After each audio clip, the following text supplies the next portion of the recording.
2026 সালে যে সমস্ত ছাত্রছাত্রী উচ্চ মাধ্যমিক পরীক্ষা দেবে তাদের জন্য আজকের ভিডিওটিতে নিয়ে এসেছি বাংলা বিষয় থেকে বেশ কিছু প্রশ্নের গুরুত্বপূর্ণ সাজেশন, যেগুলি দেখে গেলে তোমরা ফাইনাল পরীক্ষাতে 100% কমন পাবেই। গল্প হলুদপোড়া থেকে প্রশ্ন রাখা হয়েছে। 1 নম্বর প্রশ্ন, হলুদপোড়া গল্পে বর্ণিত গ্রামীণ সংস্কার বা গ্রাম্য কুসংস্কার এর বর্ণনা দাও। 2 নম্বর প্রশ্ন, ছোট গল্প হিসেবে হলুদপোড়া গল্পটি কতদূর সার্থকতা নিজের ভাষায় আলোচনা করো। 3 নম্বর প্রশ্ন, মানিক বন্দ্যোপাধ্যায়ের হলুদপোড়া গল্পটিতে যে ভৌতিক পরিবেশের ছায়া লক্ষ্য করা যায় তা আলোচনা করো। 4 নম্বর প্রশ্ন, সে বছর কার্তিক মাসের মাঝামাঝি 3 দিন আগে পরে গায়ে দুটো খুন হয়ে গেল। খুন দুটো কিভাবে হয়েছিল? এই ঘটনা এক গ্রামবাসীদের প্রতিক্রিয়া সংক্ষেপে লেখো। অথবা দুটো খুনের মধ্যে কি কোনো যোগাযোগ আছে? কোন দুটি খুনের কথা বলা হয়েছে? এই দুটি খুন নিয়ে এলাকাবাসীদের প্রতিক্রিয়া সংক্ষেপে লেখো। অথবা চারিদিকে হইচই পড়ে গেল, লোক বিস্মিত হলো না।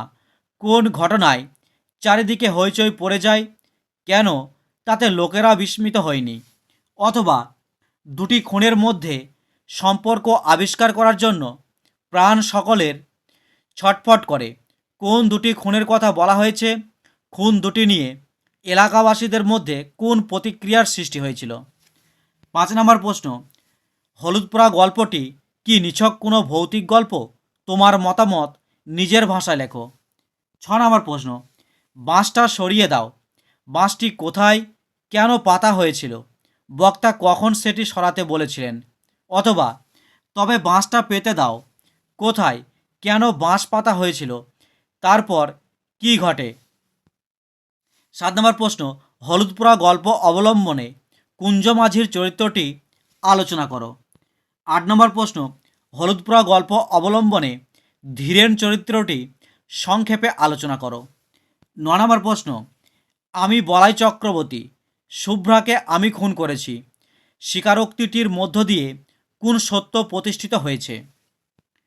হারুন সালেমের মাসি থেকে যে প্রশ্নগুলি রাখা হয়েছে।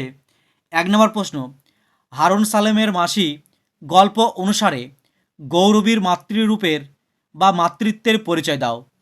2 নম্বর প্রশ্ন, মাতৃত্বের কাছে জাতপাতের সংস্কার কিভাবে অর্থহীন হয়ে যায়? হারুন সালেমের মাসি গল্প অবলম্বনে তার পরিচয় দাও। অথবা হারা ও গৌরবী সম্পর্ক কেমন ছিল, তা হারুন সালামের মাসি গল্প অবলম্বনে লেখো। অথবা নিবারণের মা গৌরবী কিভাবে জাতপাতের বেড়া ডিঙিয়ে হারুন সালামের মাসি হয়ে উঠল তা আলোচনা করো।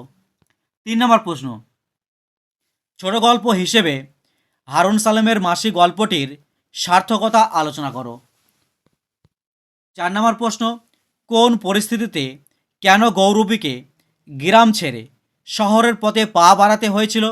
হারুন সালামের মাসি গল্প অবলম্বনে আলোচনা করো। অথবা হারুন সালামের মাসি গল্পে গৌরবীর শহরে যাবার কারণটি লেখো। কিংবা কারা শহরে যেতে তাকে বাধ্য করেছিল বলে তোমার মনে হয়? অথবা শহরে গৌরবী আর হারার সমাজ অনেক বড় সমুদ্রের মতো, গৌরবী আর হারার সমাজের পরিচয় দাও। শহর তাদের কাছে সমুদ্রের মতো কেন? 5 নম্বর প্রশ্ন, গৌরবীর শুকনো বুকে যেন কিসের ঢেউ লাগলো? গৌরবীর মাতৃত্বের সামনে জাতপাতের সংস্কার কেন অর্থহীন হয়ে ওঠে? হারুন সালামের মাসি গল্পটি অবলম্বন করে তার ব্যাখ্যা দাও। 6 নম্বর প্রশ্ন, ঈশ্বরের জিনিস তো, শাক পাতায় দোষ নেই। কোন জিনিসকে কেন ঈশ্বরের জিনিস বলা হয়েছে? শাক পাতা কোন দোষ থেকে মুক্ত? মনে রাখবে, এখানে তোমাদের দুটি গল্প রাখা আছে। দুটো গল্প থেকে যে কোনো একটা গল্প তোমরা ভালো করে পড়লেই অবশ্যই একটা প্রশ্ন কমন পাবেই। কবিতা প্রার্থনা কবিতা থেকে প্রশ্ন রাখা হয়েছে। 1 নম্বর, প্রার্থনা কবিতায় কবি কিভাবে ভারতবর্ষকে স্বর্গে জাগরিত করার কথা বলেছেন তা নিজের ভাষায় আলোচনা করো। অথবা ভারতের সেই স্বর্গে কর জাগরিত, কবিগুরু প্রার্থনা কবিতায় কিভাবে ভারতবর্ষকে স্বর্গে জাগরিত করার কথা বলেছেন, অথবা প্রার্থনা কবিতায় কবি কেমন সমাজের স্বপ্ন দেখেছেন তা কবিতা অবলম্বনে আলোচনা করো। 2 নম্বর প্রশ্ন, চিত্ত যেথা ভয়শূন্য উচ্চ যেথা শির উদ্ধৃত অংশের তাৎপর্য আলোচনা করো। 3 নম্বর প্রশ্ন, নিজ হস্তে নির্দয় আঘাত করিপিত ভারতের সেই স্বর্গে কর জাগরিত পিত বলে কাকে সম্বোধন করা হয়েছে, কবি তার কাছে কেন নির্দয় আঘাত প্রার্থনা করেছেন। 4 নম্বর প্রশ্ন, প্রার্থনা কবিতার বিষয়বস্তু নিজের ভাষায় লেখো।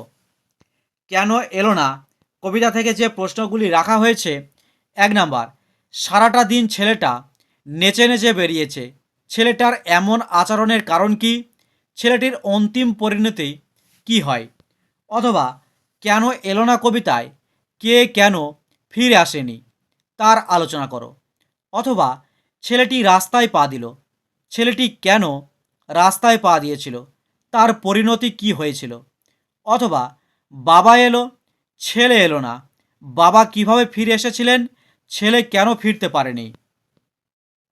2 নম্বর প্রশ্ন, করার গায়ে খুন্তিটা আজ একটু বেশি রকম নড়ছে, আজ বলতে কোন দিনের কথা বলা হয়েছে, কোন পরিস্থিতিতে খুন্তিটা বেশি নড়ছিল।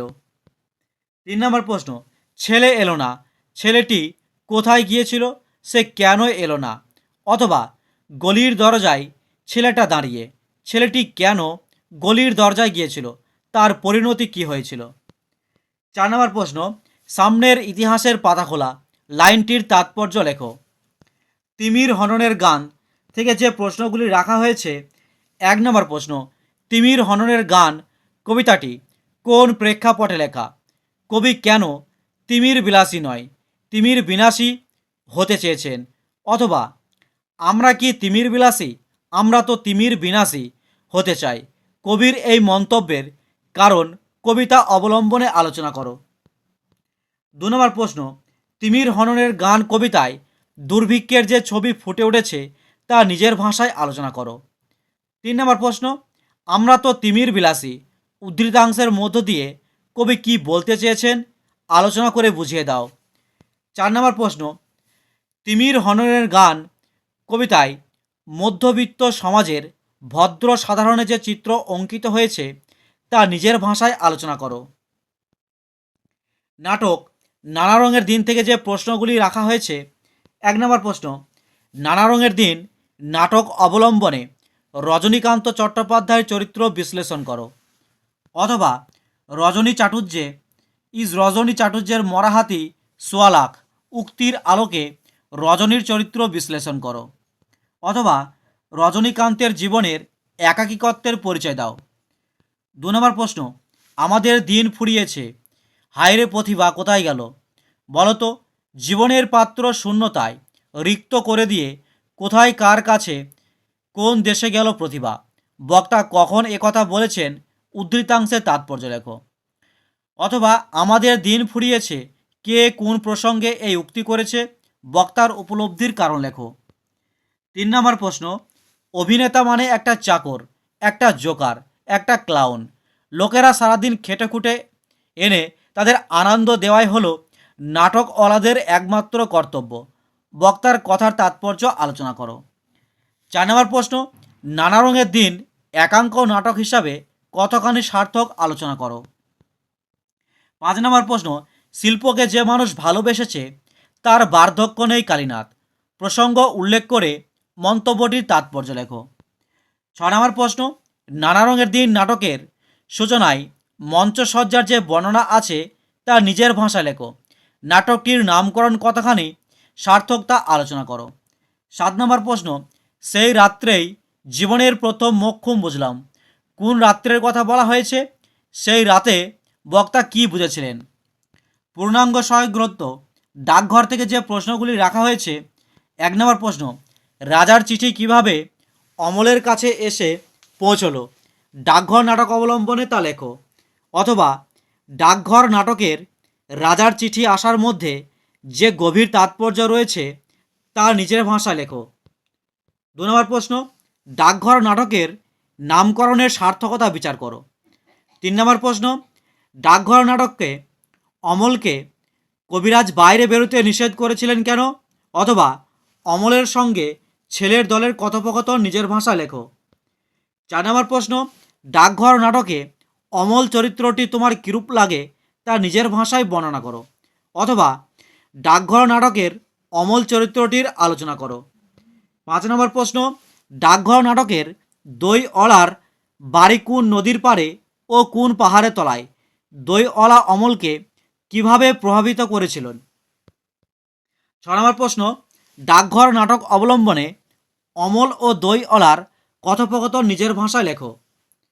7 নম্বর প্রশ্ন, ডাকঘর নাটকে ঠাকুরদা চরিত্রটি আলোচনা করো। 8 নম্বর প্রশ্ন, ডাকঘর নাটকে মাধব দত্ত চরিত্রটি আলোচনা করো। 9 নম্বর প্রশ্ন, ডাকঘর নাটকে সুধার চরিত্রটি লেখো। 10 নম্বর প্রশ্ন, আমি পণ্ডিত হব না বক্তার এরূপ মন্তব্যের তাৎপর্য ব্যাখ্যা করো। 11 নম্বর প্রশ্ন, সে ভারী আশ্চর্য জায়গা প্রসঙ্গ উল্লেখ করো। কোন জায়গাটিকে কেন আশ্চর্য বলা হয়েছে তা লেখো। আশ্চর্য জায়গাটির বর্ণনা দাও। অথবা ডাকঘর নাটক অবলম্বনে ক্রঞ্চ দ্বীপের বর্ণনা দাও। অথবা ক্রঞ্চ দ্বীপ কীরকম দ্বীপ? আমাকে বলো না ফকির, ডাকঘর নাটক অবলম্বনে দ্বীপটির বর্ণনা দাও। বাঙালির চিত্রকলার ইতিহাস থেকে যে প্রশ্নগুলি রাখা হয়েছে: 1 নাম্বার, বাঙালির চিত্রকলার ইতিহাসে অবনীন্দ্রনাথ ঠাকুরের অবদান আলোচনা করো। 2 নম্বর প্রশ্ন, বাঙালির চিত্রকলার ইতিহাসে যামিনী রায়ের অবদান আলোচনা করো। 3 নম্বর প্রশ্ন, বাঙালির চিত্রকলায় নন্দলাল বসুর অবদান আলোচনা করো। 4 নম্বর প্রশ্ন, বাঙালির চিত্রকলার ইতিহাসে ভাস্কর ও চিত্রকর রামকিঙ্কর বেইজের অবদান আলোচনা করো। 5 নম্বর প্রশ্ন, বাংলার চিত্রকলার ইতিহাসে জোড়াসাঁকো ঠাকুরবাড়ির অবদান সম্পর্কে আলোচনা করো। 6 নম্বর প্রশ্ন, পট কথার অর্থ কী? বাংলা লোকশিল্প হিসাবে পটের বা কালীঘাটের পটের পরিচয় দাও। 7 নম্বর প্রশ্ন, চিত্রকলায় দেবীপ্রসাদ রায়চৌধুরীর অবদান আলোচনা করো। অথবা চিত্রকলায় বিনোদ বিহারী মুখোপাধ্যায়ের অবদান আলোচনা করো। বাঙালির চলচ্চিত্রের ইতিহাস থেকে যে প্রশ্নগুলি রাখা হয়েছে: 1 নম্বর, বাংলা চলচ্চিত্রের ইতিহাসে সত্যজিৎ রায়ের অবদান আলোচনা করো। 2 নম্বর প্রশ্ন, বাংলা চলচ্চিত্রে ঋত্বিক ঘটকের অবদান আলোচনা করো। 3 নম্বর প্রশ্ন, বাংলা চলচ্চিত্র ধারায় পরিচালক মৃণাল সেনের গুরুত্ব লেখো। 4 নম্বর প্রশ্ন, বাংলা চলচ্চিত্রের ইতিহাসে তপন সিংহের অবদান আলোচনা করো। 5 নম্বর প্রশ্ন, বাংলা চলচ্চিত্রে নিউ থিয়েটার্স এর অবদান আলোচনা করো। মনে রাখবে, এখানে দুটো পার্ট আছে, বাংলা চলচ্চিত্রের ইতিহাস ও বাংলা চিত্রকলার ইতিহাস। এই দুটি পার্ট থেকে তোমরা যে কোনো একটা পার্ট ভালো করে পড়ে নিলেই একটা প্রশ্ন কমন পেয়ে যাবে। প্রবন্ধ রচনা। প্রবন্ধ রচনা জীবনীমূলক প্রবন্ধ থেকে যে রচনাগুলি রাখা হয়েছে: 1 নাম্বার, যুগনায়ক স্বামী বিবেকানন্দ। 2 নাম্বার, নারী জাগরণের অগ্রদূত বেগম রোকেয়া। 3 নম্বর প্রশ্ন, শতবর্ষের আলোকে মহাশ্বেতা দেবী। 4 নাম্বার, শতবর্ষের আলোকে সুকান্ত ভট্টাচার্য। 5 নাম্বার, শতবর্ষের আলোকে মহানায়ক উত্তম কুমার। 6 নম্বর প্রশ্ন, কালজয়ী সাহিত্যিক সৈয়দ মুজতবা আলী। 7 নম্বর, চিত্ররূপময় কবি জীবনানন্দ দাশ। 8 নম্বর, বিদ্রোহী কবি নজরুল ইসলাম। 9 নম্বর, এপিজে আব্দুল কালাম। 10 নম্বর, মান্না দে। অনুচ্ছেদকে প্রস্তাবনা হিসেবে গ্রহণ করে বিষয়ের গভীরে প্রবেশ। 1 নম্বর, বাংলা বইয়ের দুঃখ। 2 নম্বর, গাছের কথা। 3 নম্বর, পল্লী সাহিত্য।